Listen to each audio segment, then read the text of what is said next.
Ψαρεύεις σε δύσκολους βυθούς και έχεις βαρεθεί να σου σκαλώνει συνέχεια το αγκίστρι? Τότε φίλε μου, αυτό το βίντεο είναι για σένα.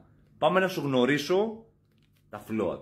Εάν δεν ξέρεις τι είναι, δες το βιντεάκι και ενημερώσου για την επόμενη ψαρευτική σου εξόρμηση.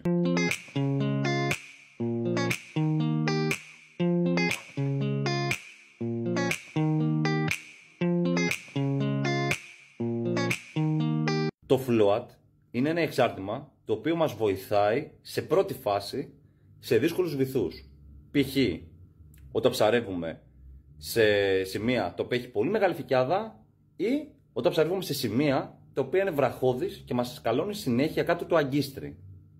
Εκεί έρχεται το float ώστε να μας βοηθήσει να ανεβάσουμε το δόλωμά μας ψηλά από το βυθό. Αν ψαρεύεις σε βράχια και σου σκαλώνει συνέχεια κάτω, θα σε βοηθήσει να σηκωθεί. Οπότε γλιτώνεις τα σκαλώματα. Εάν δουλεύεις σε φυκιάδες, το δόλωμά σου όταν θα το πετάξεις πάνω στη φυκιάδα θα χαθεί μέσα. Οπότε δεν θα μπορέσει εύκολα να το βρει το ψάρι. Εκεί έρχεται πάλι το float ώστε να σου σηκώσει και να μπορέσει να είναι πιο εύκολο για το ψάρι να το βρει. Επίσης, το float μπορούμε να το δουλέψουμε σε παραλίες, στις οποίες δουλεύουμε αρματοσχέα με δύο αγκίστρια, τη λεγόμενη pattern oster. Στο πάνω του αγκιστράκι σου μπορείς να βάλεις πάνω ένα float και να στοχεύσεις σε ψάρια όπως είναι τα μελανούρια, όπως είναι τα κοκάλια, τα λαβράκια και γενικότερα κυνηγιάρικα ψάρια. Αυτή είναι η χρήση του float. Τώρα τι γίνεται? Το float βγαίνει σε διάφορα μεγέθη. Και αυτό γιατί έχουμε διάφορα βάρη σκουλικιών και μεγέθη σκουλικιών. Άλλο float θα χρειαστεί ο Αμερικάνος και ο ακροβάτης, και άλλο float, ας πούμε, π.χ. θα χρειαστεί ένα ολόκληρο κομμάτι που θα βάλει σε φαραώ, αν θα δουλέψει σε μάνα. Γενικότερα, όσο πιο βαρύ είναι το δόλωμά μας και πιο ογκώδης, τόσο πιο μεγάλο float θα βάλουμε. Και όσο πιο ψηλό και πιο ελαφρύ είναι, τόσο πιο μικρό float θα βάλουμε.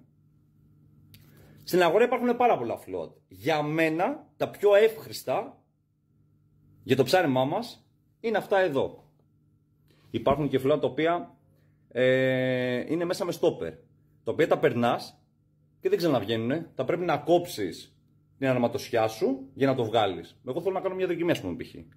Οπότε πρέπει να κόψω, να το περάσω και να ξαναδέσω. Γι' αυτό προτιμώ αυτά εδώ εγώ. Αυτό τι γίνεται? Έχει το λαστιχάκι, το τραβάς και έχει μια σχισμή. Και όπως είναι, επιτόπου το τοποθετείς στον παράμαλό σου.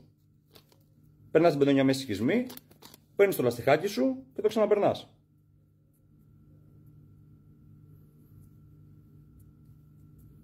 Εδώ και εδώ.